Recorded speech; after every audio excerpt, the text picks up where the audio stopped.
स्वागत है दोस्तों आप सबका। आज की इस वीडियो में हम चर्चा करने जा रहे हैं भारत के राष्ट्रपति के बारे में। दोस्तों ये टॉपिक बहुत ही इम्पोर्टेंट है, चाहे अकादमिक शिक्षा की दृष्टि से देखें चाहे प्रतियोगी परीक्षाओं की दृष्टि से देखें। तो हम हर एक बिंदु पर बारीकी से चर्चा करेंगे और इस पूरे अध्याय को बहुत अच्छे तरीके से समझने का प्रयास करेंगे। तो चलिए दोस्तों, बिना कोई देरी के हम शुरू करते हैं। राष्ट्रपति। भारत में संसदीय शासन प्रणाली है। दोस्तों भारत में कौन सी शासन व्यवस्था है, काफ़ी इंपॉर्टेंट है। तो भारत में जो है वो संसदीय शासन व्यवस्था है। क्योंकि संसदीय शासन व्यवस्था में क्या होता है दोस्तों, कार्यपालिका दो प्रकार की होती है। एक होती है औपचारिक या नाम मात्र की कार्यपालिका, जिसका प्रधान कौन है, नाम मात्र की कार्यपालिका कौन है भारत में, राष्ट्रपति। तो कई प्रतियोगी परीक्षा में यही प्रश्न पूछा जाता है कि भारत में औपचारिक प्रधान कौन है या नाम मात्र की कार्यपालिका कौन है, तो वो है राष्ट्रपति। और कार्यपालिका का जो वास्तविक प्रधान है वो मंत्री परिषद होती है, जिसका प्रधान होता है प्रधानमंत्री। यानी एक राज्य का प्रमुख, एक शासन का प्रमुख। तो ये राष्ट्रपति जो है वो राज्य का प्रमुख होते हैं और प्रधानमंत्री सहित मंत्री परिषद जो है वो शासन का प्रमुख होते हैं। अगला बिंदु कि ये जो है भाग 5 भारतीय संविधान के भाग 5 में जो है वो संघ के बारे में दे रखा है। संघ मतलब केंद्रीय सरकार के बारे में विस्तार से चर्चा की गई है भारतीय संविधान के भाग 5 में। और भाग 5 में भी जो है वो अनुच्छेद 52 से लेकर 78 यानी 52 से लेकर 78 तक जो आर्टिकल्स हैं उसमें संघीय कार्यपालिका के बारे में बात की गई है।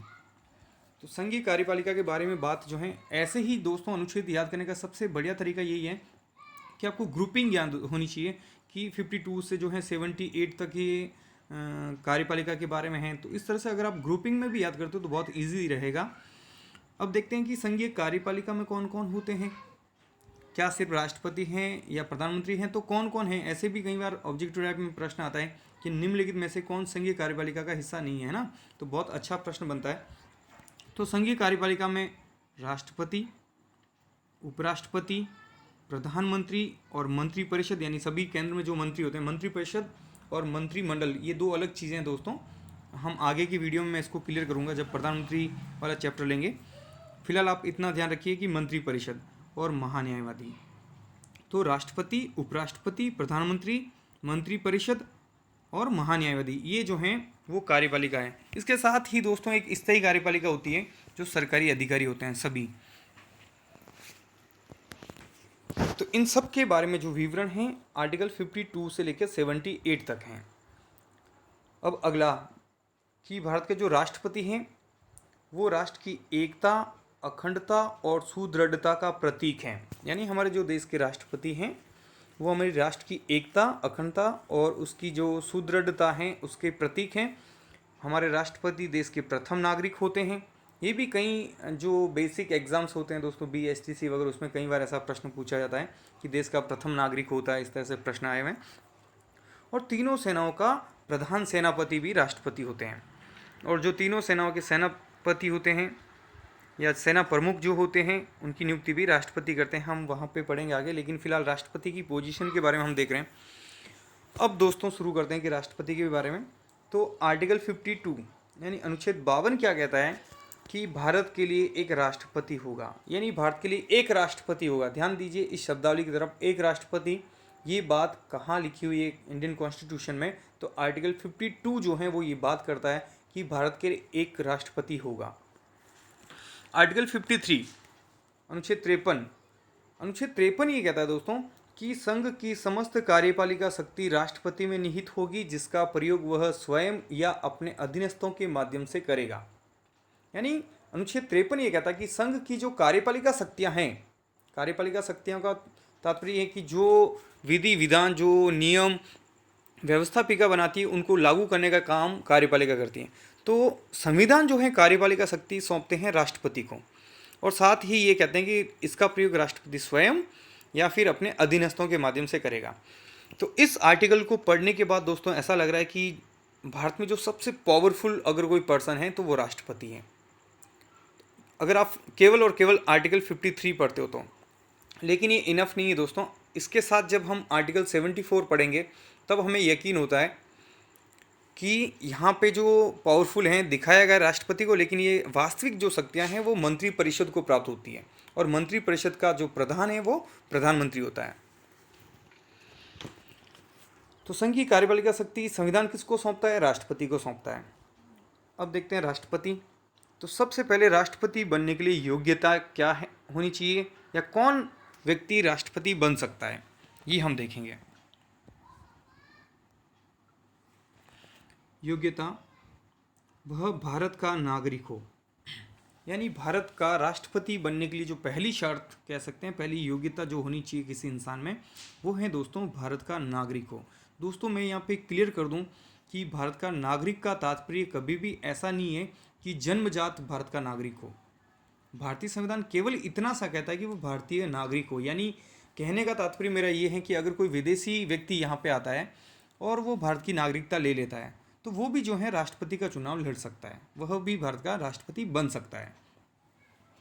जबकि अमेरिका में थोड़ा सा उल्टा है। अमेरिका में जो है अमेरिकी नागरिक तो है, लेकिन जन्मजात होना चाहिए, जन्म से जो है अमेरिकी नागरिक ही वहाँ का राष्ट्रपति बन सकता है। ये एक बेसिक डिफरेंस है दोस्तों। न्यूनतम आयु 35 वर्ष हो, यानी जो भारत का राष्ट्रपति बनेगा या जो बन सकता है उसकी कम से कम आयु कितनी होनी चाहिए दोस्तों? 35 वर्ष। ये कई प्रतियोगी परीक्षाओं में पूछा गया है, और इसको इजी तरीके से याद रखना है। राष्ट्रपति, उपराष्ट्रपति और राज्यपाल तीनों की सेम है मिनिमम एज। राष्ट्रपति, उपराष्ट्रपति और राज्यपाल तीनों की जो न्यूनतम आयु है वो 35 वर्ष है। तो 35 वर्ष की आयु पूर्ण कर चुका हो वह व्यक्ति, और वह लोकसभा का सदस्य निर्वाचित होने की योग्यता रखता हो, यानी उसमें जो लोकसभा का सदस्य के लिए जो योग्यताएं तय की गई हैं वो सारी योग्यताएं उस व्यक्ति में होनी चाहिए। तो लोकसभा का सदस्य बनने की योग्यताएं फिर क्या हैं? देखिए, वो भारत का नागरिक हो, उसकी न्यूनतम आयु 25 वर्ष हो, वह किसी लाभ के पद पर ना हो, वो दिवालिया पागल ना हो, है ना। तो ये बातें हैं, तो उसके लिए ये भी कंडीशन डाली गई है। और अगला बिंदु है वह लाभ के पद पर ना हो। दोस्तों अगला ये बिंदु काफ़ी महत्वपूर्ण है कि वह लाभ के पद पर ना हो। लाभ का पद क्या है और कौन से पद लाभ के पद नहीं हैं, ये सब देख लेते हैं। कि लाभ के पद का निर्धारण कौन करता है? पहले तो संसद करती है। ये काफ़ी एक अच्छा प्रश्न बनता है दोस्तों, कि लाभ के पद का निर्धारण करता है ना। ऑप्शन में राष्ट्रपति, संसद, न्यायपालिका, और एक और कोई भी ऑप्शन डाल दें कि उपरोक्त में से सभी। तो काफ़ी अच्छा प्रश्न मेरे ख्याल से यहाँ पे बन रहा है कि लाभ के पद का जो निर्धारण है वो संसद करती है। और भारत में जो है वो राष्ट्रपति, उपराष्ट्रपति, राज्यपाल, केंद्र या राज्य में मंत्री के पद पर अगर कोई है तो वो लाभ का पद नहीं माना जाता है। यानी राष्ट्रपति, उपराष्ट्रपति, राज्यपाल और केंद्र या राज्य में मंत्री। मंत्री का तात्पर्य यहाँ पे प्रधानमंत्री और मुख्यमंत्री भी आ गए दोस्तों, वो भी एक मंत्री पद ही हैं। तो जितनी भी ये राजनीतिक नियुक्तियाँ हैं जैसे कि, तो ये जो है लाभ के पद के अधीन नहीं आते हैं। और कौन सा पद लाभ का है कौन सा नहीं है ये तय करने का जो अधिकार है वो संसद के पास में है। तो इससे ये समझ लीजिएगा कि अगर कोई राज्यपाल है तो वो राष्ट्रपति का पद धारण कर सकता है, या राष्ट्रपति का पद है तो दोबारा वो राष्ट्रपति का चुनाव लड़ता है, तो ये नहीं कहा जाएगा कि वो ऑलरेडी लाभ के पद पर हैं, ठीक है ना। या मंत्री के पद पर हैं तो वो राष्ट्रपति का चुनाव लड़ सकता है। ये बात और है कि वो पहले जो पद है वो बाद में छोड़ना पड़ता है, लेकिन आप सरकारी नौकरी में तो आप सीधा चुनाव नहीं लड़ सकते हो।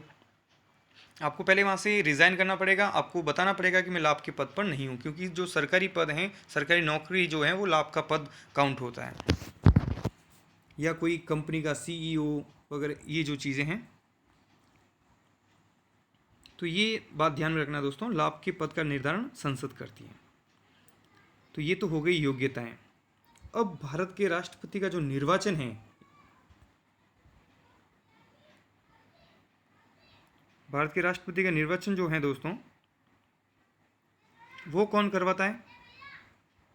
भारत के राष्ट्रपति का निर्वाचन या चुनाव राष्ट्रीय निर्वाचन आयोग करवाता है। कौन करवाता है?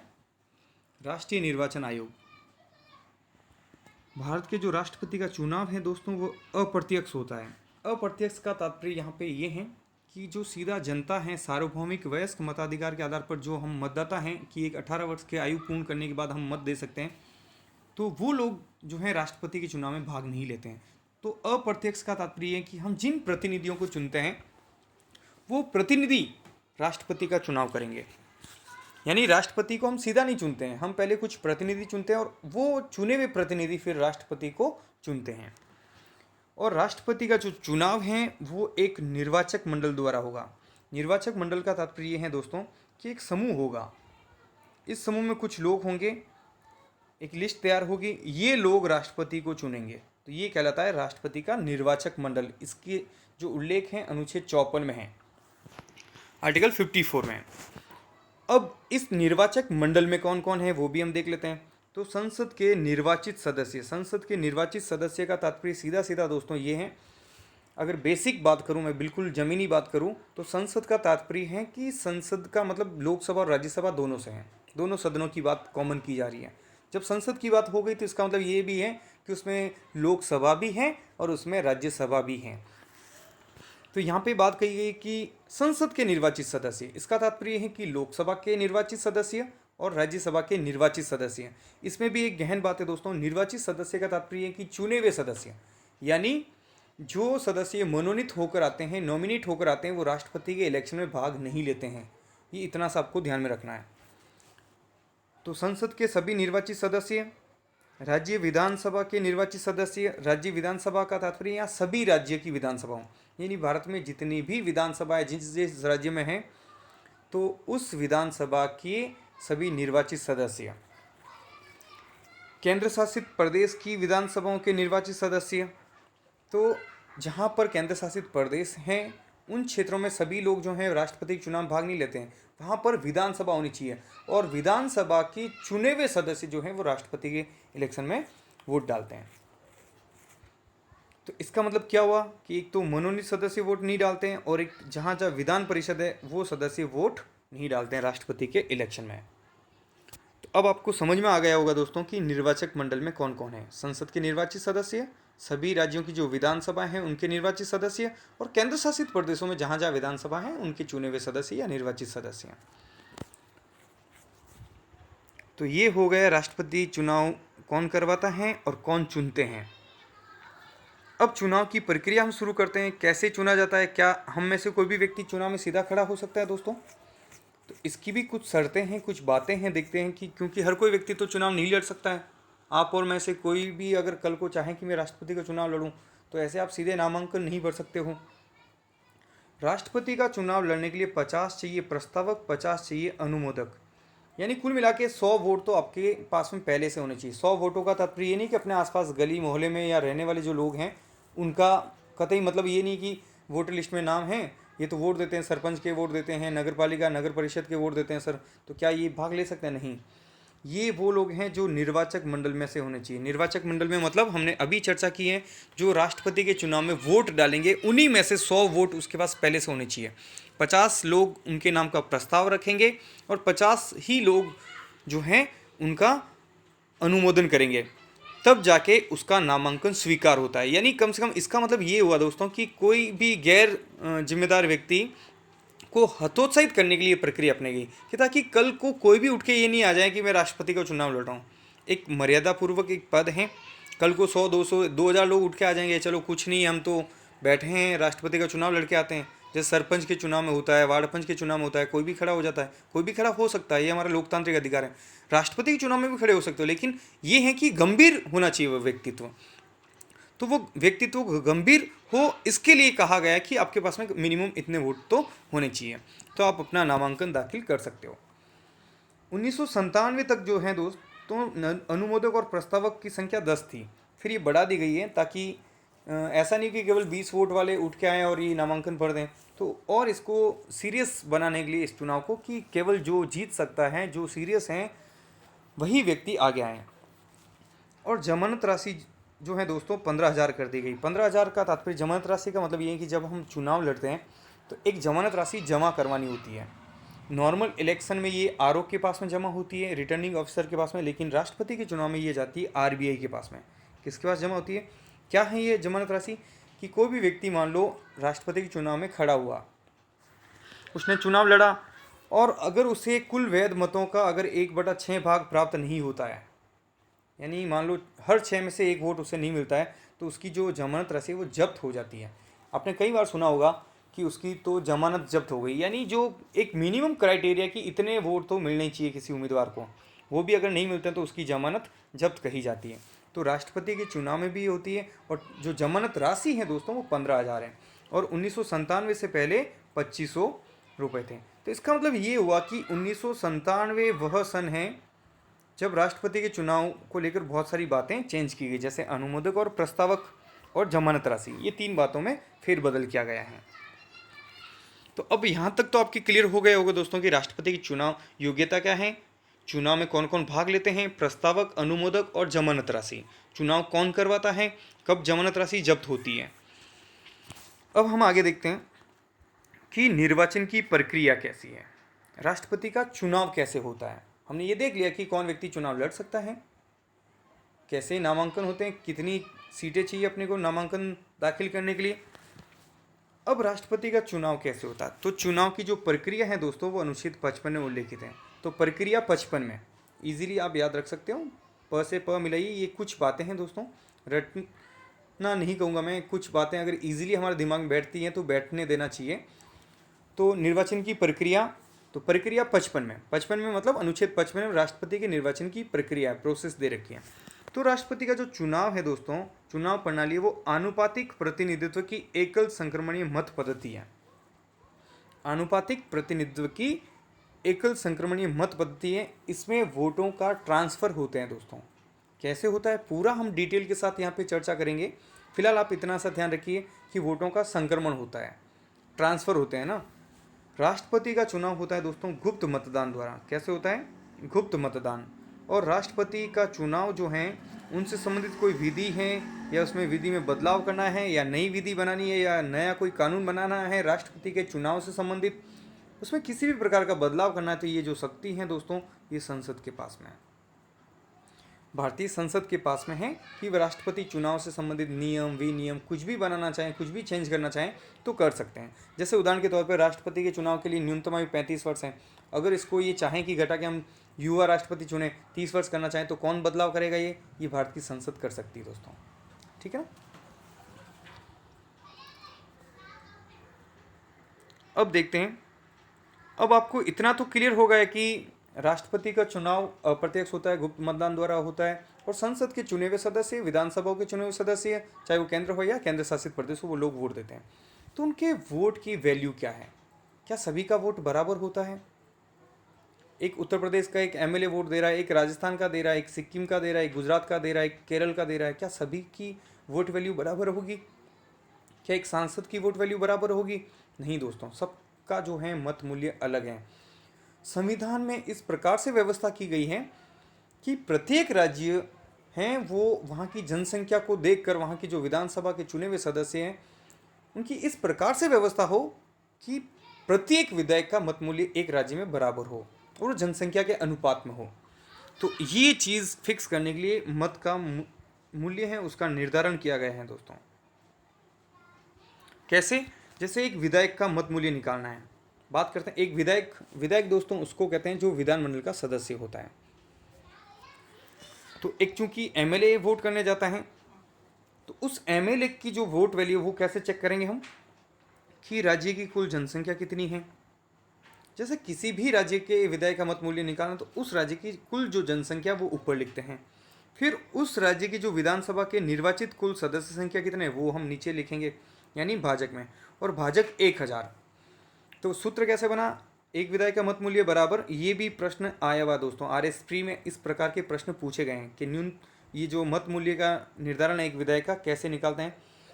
तो राज्य की कुल जनसंख्या बटा राज्य की विधानसभा के निर्वाचित कुल सदस्य संख्या भाजक 1000। तो इसको चेंज भी कर सकते हैं। देखिए कई किताबों में ये लिखा आता है, सीधा सीधा इसको सॉल्व कर लेते हैं वो आगे।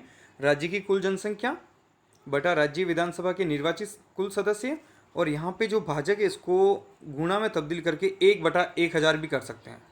क्या कर सकते हैं, 1/1000। जो भाजक 1000 है, ये मैथ्स की कैलकुलेशन दोस्तों, इजी कैलकुलेशन है, आपको समझ में आ गया होगा। तो ये भी लिखा आता है तो ये सही है, ये इसका नेक्स्ट स्टेप होता है। फिर इसको सॉल्व करते हैं तो उस राज्य का एक एमएलए की वोट वैल्यू आ जाती है। तो उदाहरण के तौर पर ले लेते हैं दोस्तों। तो दोस्तों मैं आपको बता दूं कि वर्तमान में तो राजस्थान की जो जनसंख्या है वो 6.86 करोड़ है। तो फिर मैंने तो कुछ और लिखा है। तो ये जो जनसंख्या दोस्तों 1971 की तय कर रखी है कि ये जो जनसंख्या वर्तमान में 1971 के अनुसार ही चलनी चाहिए। 2026 के बाद अगली जो जनगणना होगी तब चेंज होगा, तब तक तो यही चलेगा। तो 1971 की जनगणना के आधार पर राष्ट्रपति के निर्वाचन में प्रतिनिधित्व को जो है मत मूल्य निकाला जाता है।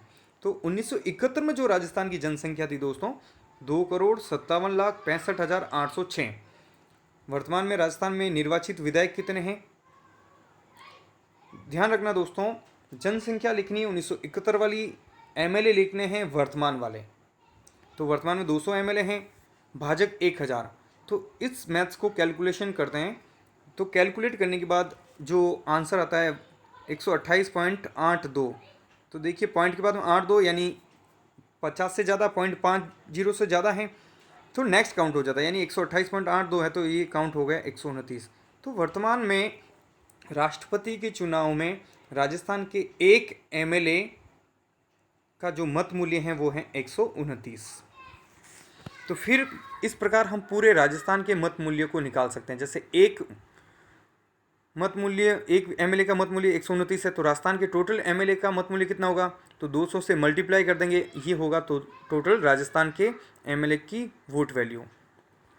इस प्रकार यूपी में पॉपुलेशन ज़्यादा है तो वहाँ की जो एक एमएलए का जो वोट वैल्यू है दोस्तों 208 है, ये सर्वाधिक है। न्यूनतम सिक्किम का है, वहाँ पर एक एमएलए का जो है वोट वैल्यू 7 है। ये क्या है? एक विधायक का मत मूल्य है। तो सर्वाधिक, न्यूनतम और राजस्थान, इन तीनों का हमने देख लिया। कैसे निकालता है ये हमने देख लिया। किसी भी राज्य का आप निकाल सकते हो। वहाँ पे 1971 की उस राज्य की जनसंख्या कितनी थी वो डालिएगा, नीचे लिखिएगा वर्तमान में वहाँ पर निर्वाचित विधायक कितने हैं वो, और फिर गुणज करके आप 1/1000 भी कर सकते हो और भागफल करके 1000 भी कर सकते हो। इसको कैलकुलेट करने के बाद आपको आंसर मिल जाएंगे। तो ये तो हुआ एक विधायक का मत मूल्य। अब निकालेंगे हम एक सांसद का मत मूल्य। सांसद का मतलब ये है दोस्तों संसद का सदस्य। अब चाहे वो लोकसभा का सदस्य तभी भी सांसद कहलाएगा, वह राज्यसभा का सदस्य तभी भी सांसद कहलाएगा। अब चाहे वो निर्वाचित है तो भी सांसद कहलाएगा, मनोनीत है तो भी सांसद कहलाएगा। दोस्तों सांसद का सीधा सीधा मतलब ये है कि संसद का सदस्य। तो यहाँ पे निर्वाचित सांसदों की बात होगी, तो वहाँ पे जो है निर्वाचित सांसद का मत मूल्य निकालना। तो क्या करेंगे? तो दोस्तों मैंने थोड़ी देर पहले कहा कि हम राजस्थान का मत मूल्य निकाला था एक एमएलए का, फिर सभी एमएलए का जोड़ दिया, फिर यूपी, बिहार है ना, गुजरात, केरल, उत्तर प्रदेश, कर्नाटक, मतलब सब सारे स्टेट्स के हम निकाल देंगे। उन सबको टोटल करेंगे तो क्या होगा? ऑल इंडिया के जो भी एमएलएज हैं उन सब की वोट वैल्यू हमें मिल जाएगी। उन सबको यहाँ पे रखेंगे ऊपर। तो सभी राज्यों के निर्वाचित विधायकों के मतों का कुल मूल्यों का योग, यानी सभी स्टेट्स जो हैं उनके एमएलए का टोटल यहाँ पे ऊपर रखेंगे, और भागफल में यानी नीचे हम लिखेंगे संसद के निर्वाचित सदस्यों की कुल संख्या, यानी संसद के निर्वाचित सदस्य कितने, चुने हुए सदस्य कितने दोनों सदनों में। तो उन सब एमएलए की जो वोट वैल्यू को जोड़ते हैं दोस्तों तो वो आती है 5,49,474। और टोटल निर्वाचित सांसद कितने हैं? 776। 776 कैसा है? 233 राज्यसभा में, 543 जो है लोकसभा में, इस प्रकार 776। तो 776 का जब इसमें भाग देंगे तो ये आ गया एक एमपी मेंबर ऑफ पार्लियामेंट की वोट वैल्यू 708.085। तो यहाँ पे देखिए जो पॉइंट के बाद संख्या वो 0.50 से कम है, तो चूंकि ऊपर वाली संख्या छोड़ दी, और एक एमपी का जो वोट वैल्यू है दोस्तों 708 है। तो ये परीक्षा के लिहाज से काफ़ी इंपॉर्टेंट है दोस्तों। जो भी मैं टॉपिक ले रहा हूँ आप बेझिझक रहिएगा, काफ़ी डिटेल से मैं चर्चा कर रहा हूँ, तो ये सोचने घबराने की जरूरत नहीं कि इतना गहराई के साथ ले रहे हैं। इतनी गहराई के साथ लेने का तात्पर्य है कि आपको कहीं पे भी कोई भी चीज़ छूटे नहीं। जब सीखना है ना तो दबा के सीखिएगा, पीछे मुड़कर देखने की ज़रूरत नहीं आप। और बहुत आसान तरीके से हम चर्चा कर रहे हैं। अगर आपको कोई दिक्कत है उसके बावजूद भी दोस्तों तो आप कमेंट सेक्शन में जाके बताइएगा कि सर मेरा ये प्रश्न है। मैं पूरी कोशिश करूँगा दोस्तों कि आपके उस प्रश्न का उत्तर देने की।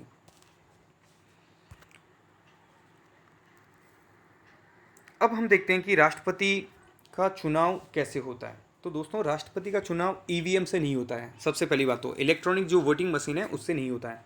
राष्ट्रपति का चुनाव होता है बैलेट पेपर से। किससे होता है? बैलेट पेपर से। आपने सरपंच, वार्ड पंच गाँव में जो चुनाव होते देखे, आजकल तो सरपंच के चुनाव भी जो हैं वो ईवीएम से होना स्टार्ट हो गए। तो इसको बहुत आसान तरीके से बताएं तो इस तरीके का एक पेपर होता है, मैंने फॉर्मली मेरे हिसाब से बनाया दोस्तों, ताकि ईजी तरीके से आपको समझा पाऊँ मैं। एक बैलेट पेपर होता है, एक कागज़ होता है जिसपे इस तरीके से नाम, कैंडिडेट उम्मीदवार के नाम, जैसे ABCD मान लो 4 उम्मीदवार हैं, हमने 4 उम्मीदवारों के नाम लिखे, उनके चुनाव चिन्ह क्या हैं। तो मान लो मैंने दे दिया स्टार, है ना, सन और फैन, और जो गॉगल्स हैं, चश्मा है, ये दे दिया। तो अब जब वो वोट देने जाएंगे, कौन देने जाएंगे वोट? निर्वाचक मंडल में से ही सांसद और विधायक चुने हुए वो लोग वोट देने जाएंगे। तो वो वोट कैसे देते हैं, ये आपको मैं समझाने के लिए यहाँ पे इसका प्रयोग कर रहा हूँ। मान लो कोई व्यक्ति वोट देने गया, तो अब वो जब वोट देने जाएगा तो उसको सभी को वोट देना जरूरी है दोस्तों, चाहे वो किसी को जिताना चाहे, ये अलग बात है।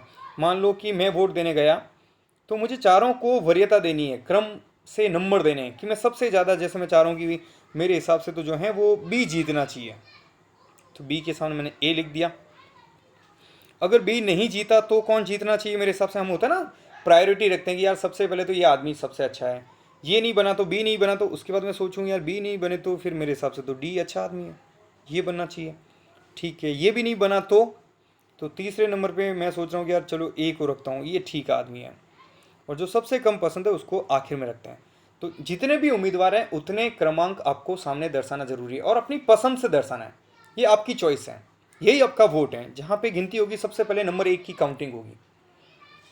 तो मैंने वोट दिया, मैंने सबको वोट दिए, लेकिन क्रम दे दिया मैंने, 1 2 3 4, 4 कैंडिडेट हैं, यहाँ पे 7 कैंडिडेट है तो 7 क्रमांक देने हैं, 2 लोग हैं तो 2 तक क्रमांक देने हैं, ठीक है ना।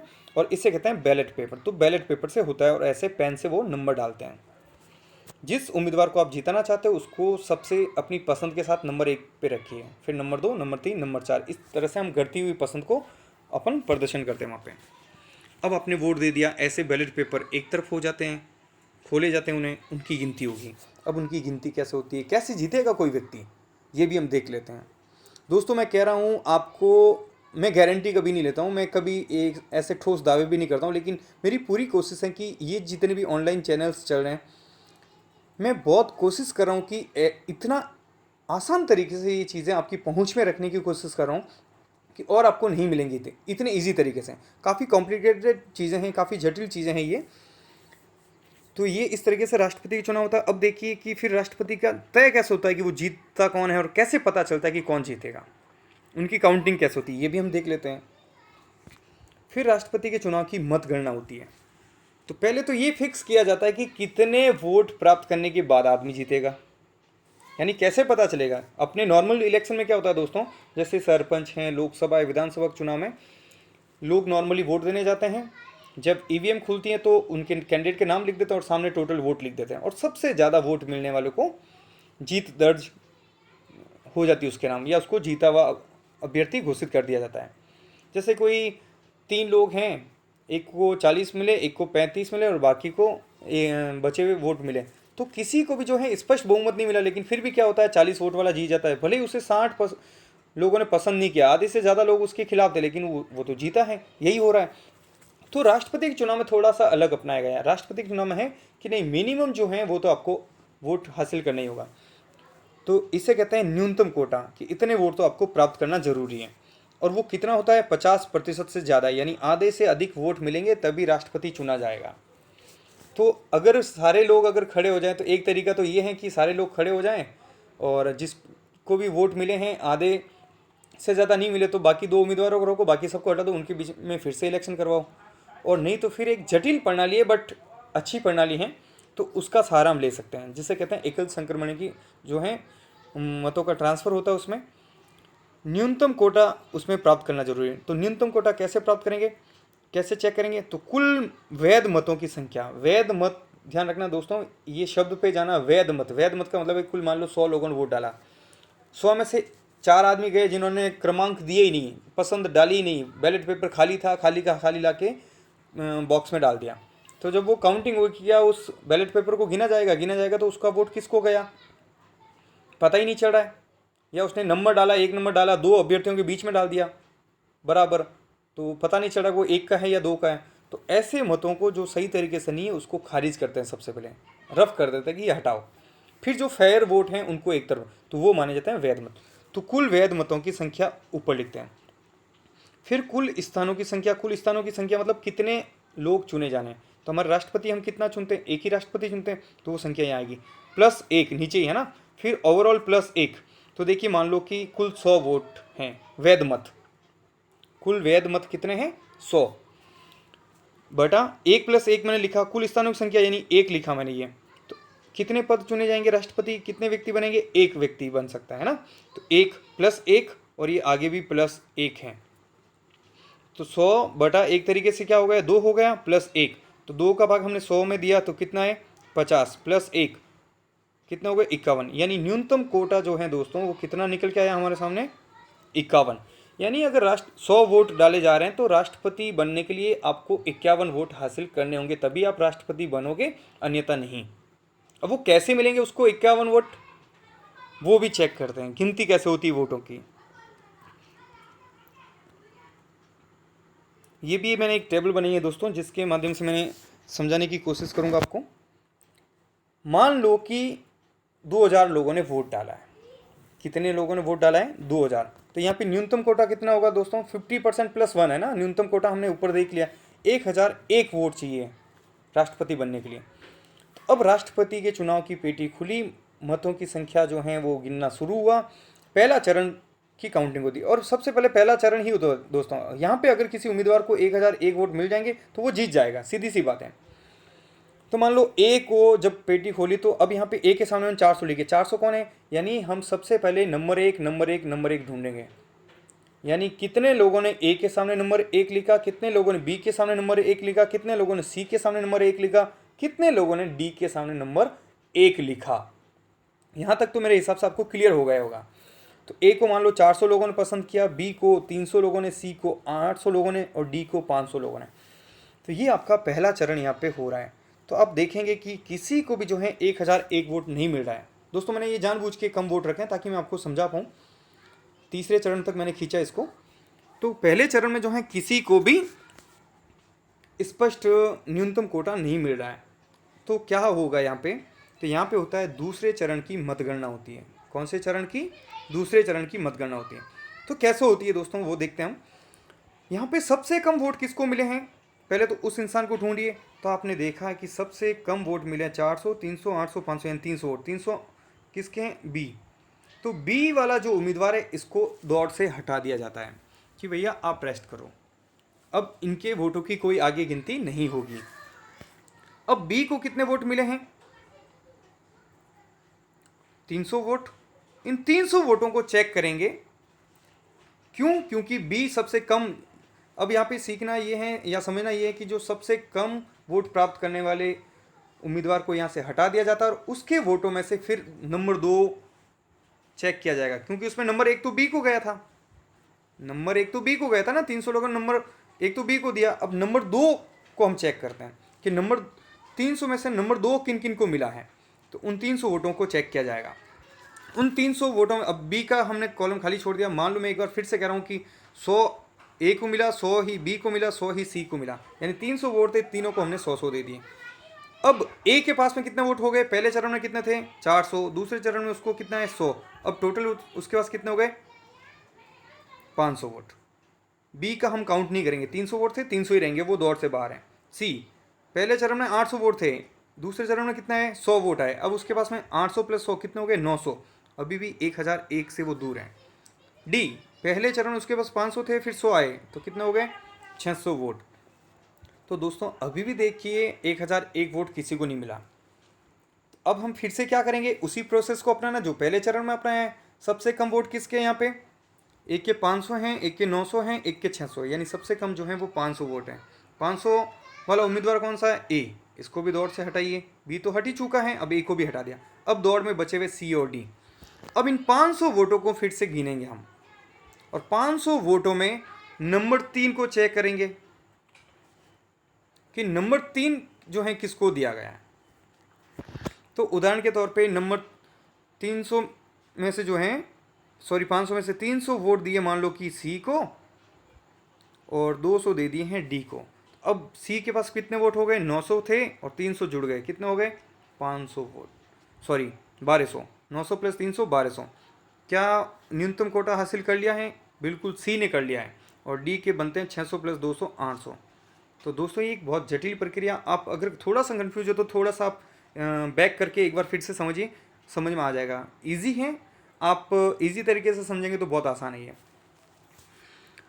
तो यहाँ पे न्यूनतम कोटा प्राप्त होता तीसरे चरण में, और इसको विजेता करेंगे, किसको घोषित करेंगे विजेता? सी को। सी जो है वो चुना जाता है यहाँ पे। तो ये तब तक प्रक्रिया अपनाई जाती है दोस्तों, हर चरण में एक व्यक्ति को हटा देते हैं, उस वोटों को ट्रांसफर करके बाकी शेष में बांटते हैं। तो ऐसे करते करते हमें वो उम्मीदवार मिल जाता है और वो जीत जाता है। थोड़ी जटिल प्रक्रिया है दोस्तों, काफ़ी लोगों के सामने पेचीदा सवाल है कि सर थोड़ा टफ रहेगा, तो इतना आपको हार्ड एंड फास्ट लेने की जरूरत नहीं है। ये तो लगे हाथ मैंने समझा दिया, बाकी अच्छी अच्छी किताबों में नहीं बता रखा है। फिलहाल आपको जितना भी समझ में आ रहा है अच्छा है, और फिर भी आप एक दो बार देखेंगे तो समझ में आ जाएगा। अब वह व्यक्ति जीतता है, राष्ट्रपति चुन लिया जाता है, तो उसके शपथ कौन दिलवाता है? भारत के राष्ट्रपति को शपथ दिलवाता है सुप्रीम कोर्ट का जो मुख्य न्यायाधीश है, CJI है, चीफ जस्टिस ऑफ इंडिया, वो राष्ट्रपति को शपथ दिलवाता है। अनुच्छेद 60 में जो है वो शपथ के बारे में बात करता है, और अनुसूची 3 में जो है वो शपथ का प्रारूप है। अनुसूची 3 में शपथ का प्रारूप दे रखा है। और मान लो दोस्तों कि सुप्रीम कोर्ट का मुख्य न्यायाधीश पद पर नहीं है, पद खाली है, तो फिर कौन उसको शपथ दिलवाएगा?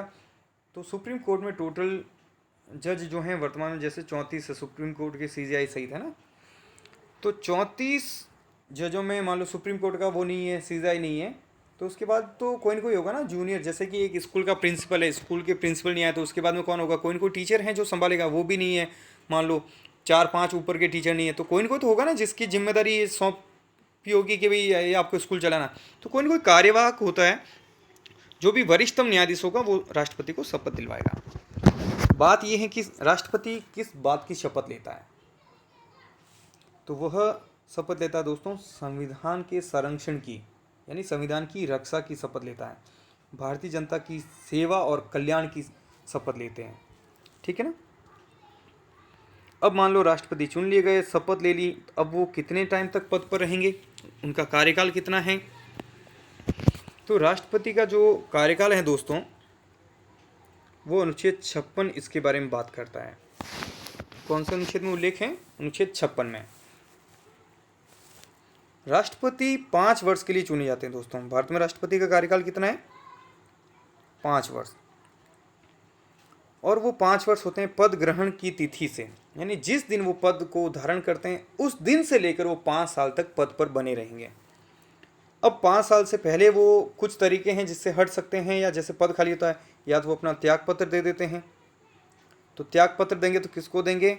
उपराष्ट्रपति को संबोधित करके अपना हस्ताक्षर करके वो त्याग पत्र सौंप सकते हैं। और उपराष्ट्रपति इसकी सूचना हमेशा देता है लोकसभा अध्यक्ष को। दोस्तों ये प्रश्न कई प्रतियोगी परीक्षा में पूछा गया है कि राष्ट्रपति अपना त्याग पत्र उपराष्ट्रपति को देता है, उपराष्ट्रपति इसकी सूचना किसको देगा?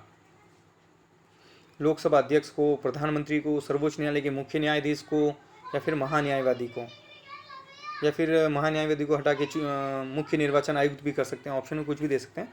तो जो उपराष्ट्रपति इसकी सूचना किसको देगा? लोकसभा अध्यक्ष को देगा। काफ़ी इंपॉर्टेंट प्रश्न है दोस्तों। तो मान लो वो 5 वर्ष पूरा करते हैं तो ठीक है, नहीं तो उससे पहले वो अपना त्यागपत्र दे सकते हैं। त्यागपत्र किसको देंगे? उपराष्ट्रपति को, और उपराष्ट्रपति इसकी सूचना देते हैं लोकसभा अध्यक्ष को। अब मान लो राष्ट्रपति का पद खाली होता है तो 6 माह के भीतर चुनाव करवाना जरूरी है। कितने टाइम में चुनाव करवाना जरूरी है? 6 माह के भीतर। दोस्तों मैं थोड़ा सा यहाँ डिटेल से हम चर्चा कर लेते हैं कि राष्ट्रपति का जो पद है, मान लो राष्ट्रपति खुद ही पद पर हैं और 5 वर्ष पूरे होना है, तो शर्त यह है कि राष्ट्रपति का पद खाली हो, 5 वर्ष होने से पहले ही चुनाव करवा दिया जाए, ताकि जो नया राष्ट्रपति वो समय पे पद संभाल सकें। लेकिन ऐसा नहीं हो और चुनाव नहीं हो पाया, वर्तमान राष्ट्रपति पद पर हैं और थोड़ा लेट हो गए कोई कारण से चुनाव, तो फिर जो वर्तमान राष्ट्रपति हैं भले ही उसका कार्यकाल 5 वर्ष हो गया पूरा, तभी भी वो पद पर बना रहेगा जब तक कि उसका अगला उत्तराधिकारी नहीं आएगा। लेकिन अगर उसने त्यागपत्र दे दिया या उसकी मृत्यु हो जाती है, तो ऐसी कंडीशन में अगर पद खाली होता है तब जो है वो उपराष्ट्रपति राष्ट्रपति के रूप में काम करेगा। और उपराष्ट्रपति और राष्ट्रपति दोनों ही पद खाली हैं तो CJI जो है राष्ट्रपति के पद पर काम करेगा, यानी चीफ जस्टिस ऑफ इंडिया। ऐसा एक बार मामला आया दोस्तों, आगे हम इस पर चर्चा करेंगे डिटेल से नाम के बारे में।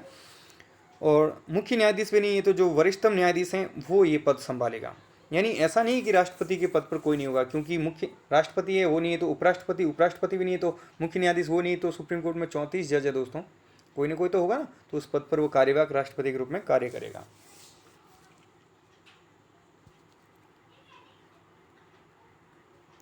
अब देखते हैं राष्ट्रपति को पद से हटाया जाना, कि वो त्यागपत्र देता तो ठीक है। मान लो कोई राष्ट्रपति है लेकिन सही तरीके से जो है संविधान का पालन नहीं कर रहा है, या कुछ ऐसे कार्य कर रहा है जिसकी संविधान इजाज़त नहीं देता उसको हटाना पद से, तो कैसे हटाएंगे? तो राष्ट्रपति को पद से हटाने की चर्चा भी संविधान करता है, और इसके लिए एक विशेष प्रक्रिया को बताया गया है जिसे नाम दिया गया है महाअभियोग प्रक्रिया, इम्पीचमेंट, है ना। और इसकी जो बात कही गई है दोस्तों अनुच्छेद 61 में, अनुच्छेद 61 में पूरी प्रक्रिया को बताया गया है कि राष्ट्रपति को किस प्रक्रिया से हटाया जाएगा, और इस प्रक्रिया का नाम है दोस्तों महाअभियोग। तो पहली बात तो राष्ट्रपति पर महाअभियोग लगाने का आधार क्या है? क्या कोई भी किसी व्यक्ति के जज की कोई भी महाअभियोग लेके आ सकता है क्या? या संसद के किस सदन में प्रस्तुत किया जाएगा? तो कुछ तो बातें होगी ना, तो ये क्लियर करता है। पहला तो आधार है, किस आधार पर लगाया जाएगा कि अगर उसने संविधान का अतिक्रमण किया है, अतिक्रमण का मतलब है उल्लंघन, अगर संविधान का उल्लंघन किया है तो राष्ट्रपति पर महाअभियोग लगाया जा सकता है।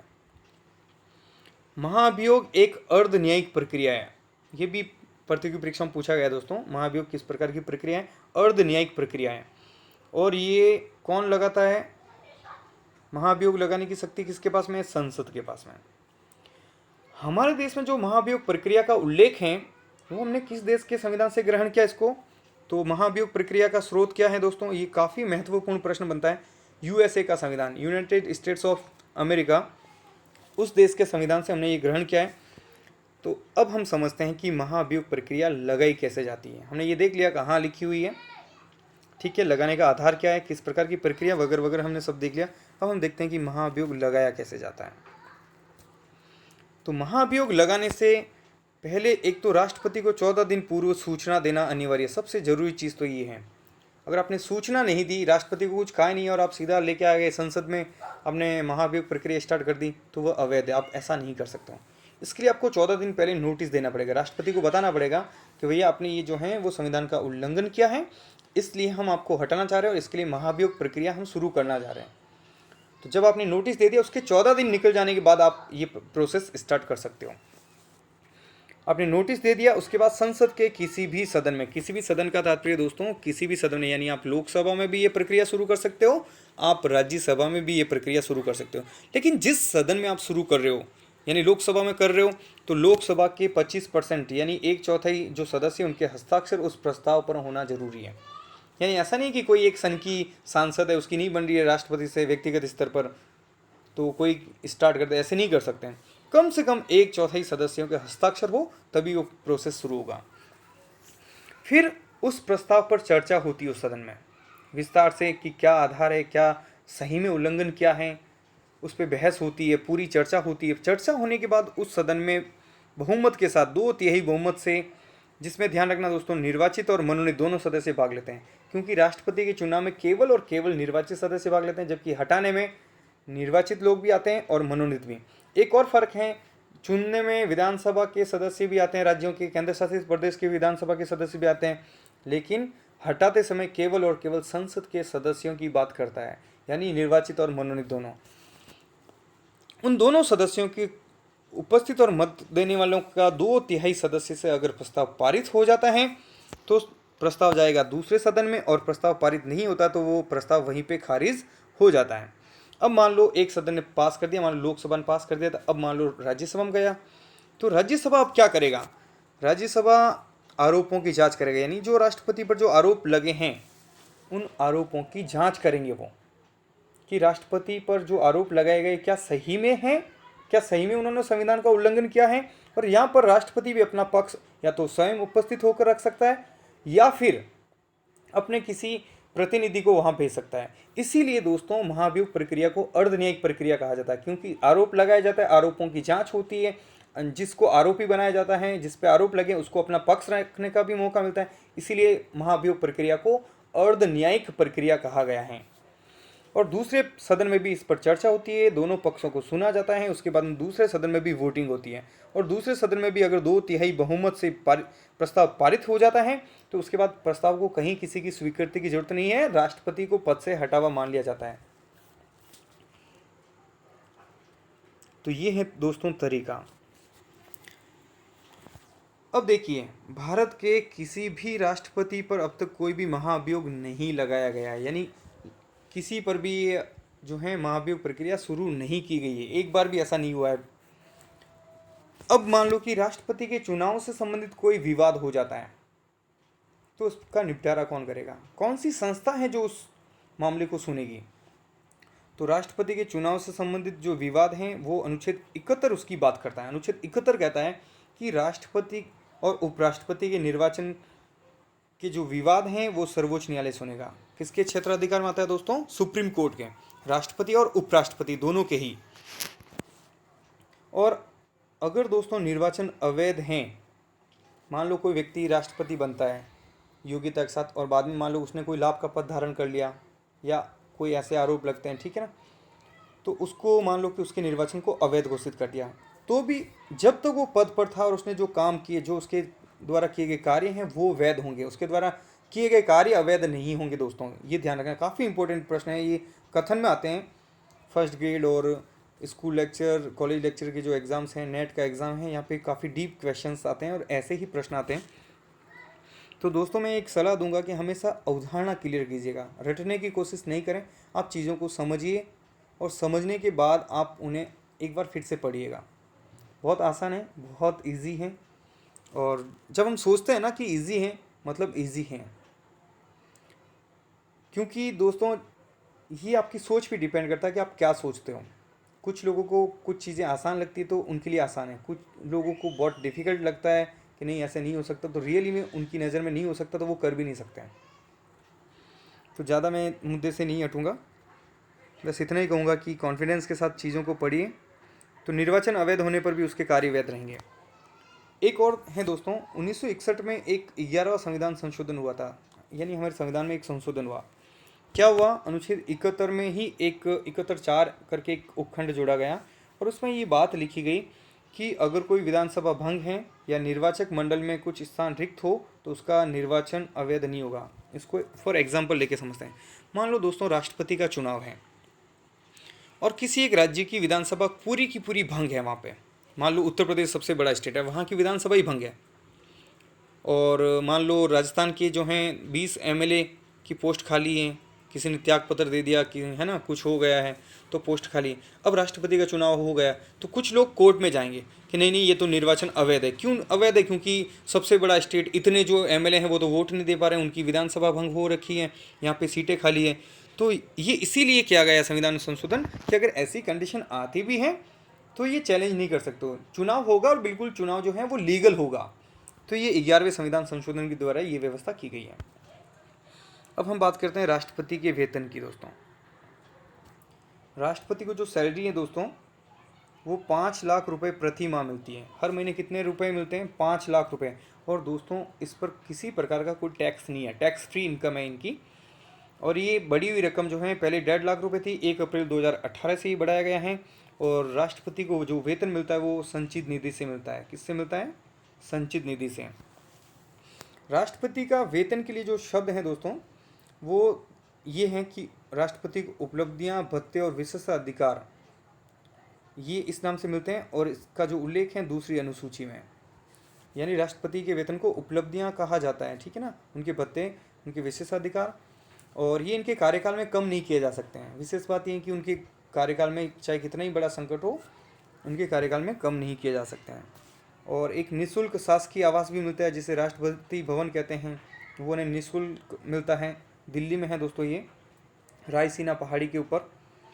और जब ये रिटायरमेंट होते हैं तो इनको जो वेतन मिलता है उसका 50% इनको पेंशन मिलती है। यानी 5 लाख रुपए अगर वेतन है तो 2.5 लाख रुपए पेंशन। और राष्ट्रपति, जो भूतपूर्व राष्ट्रपति होते हैं, अगर उनकी मृत्यु हो जाती है दोस्तों तो उनकी पत्नी को जो पेंशन राष्ट्रपति को मिल रही होती है उसका आधा, यानी राष्ट्रपति के वेतन की टोटली 25% है ना, वो उनकी पत्नी को मिलती है।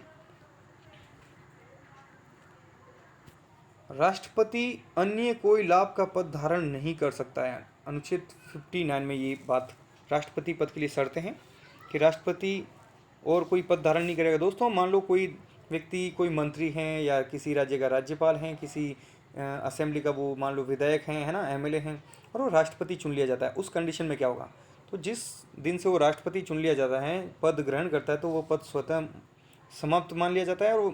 और नॉर्मली वहाँ पे लोग ये जो हैं वो त्यागपत्र भी दे देते हैं। पुनर्निर्वाचन, संविधान जो है ये कहता है अनुच्छेद 57 की अगर योग्यता रखते हैं तो वो कितनी ही बार राष्ट्रपति बन सकते हैं भारत में। यानी जो पाबंदी नहीं है कि जैसे अमेरिका में है कि 2 ही बार एक व्यक्ति राष्ट्रपति बन सकता है, 2 बार से अधिक नहीं बन सकता है। तो भारत में ऐसा नहीं है, अगर वो योग्यता रखते हैं तो कितनी ही बार राष्ट्रपति बन सकते हैं। तो दोस्तों आज की वीडियो में इतना ही। उम्मीद करता हूँ आपको पसंद आया होगा। बाकी हम राष्ट्रपति की सामान्यकालीन शक्तियाँ, आपातकालीन शक्तियाँ, राष्ट्रपति कौन कौन बने हैं, उनकी विशेष बातें हम और नेक्स्ट वीडियो में चर्चा करेंगे। तो वीडियो पसंद आया दोस्तों तो आप लाइक ज़रूर कीजिए, चैनल को सब्सक्राइब नहीं किया तो सब्सक्राइब कर लीजिएगा और शेयर ज़रूर कीजिएगा अपने दोस्तों के साथ में। बहुत बहुत धन्यवाद दोस्तों। कमेंट में भी जाके बताइएगा कि आपको वीडियो कैसा लगा है। थैंक यू दोस्तों। जय हिंद, जय भारत।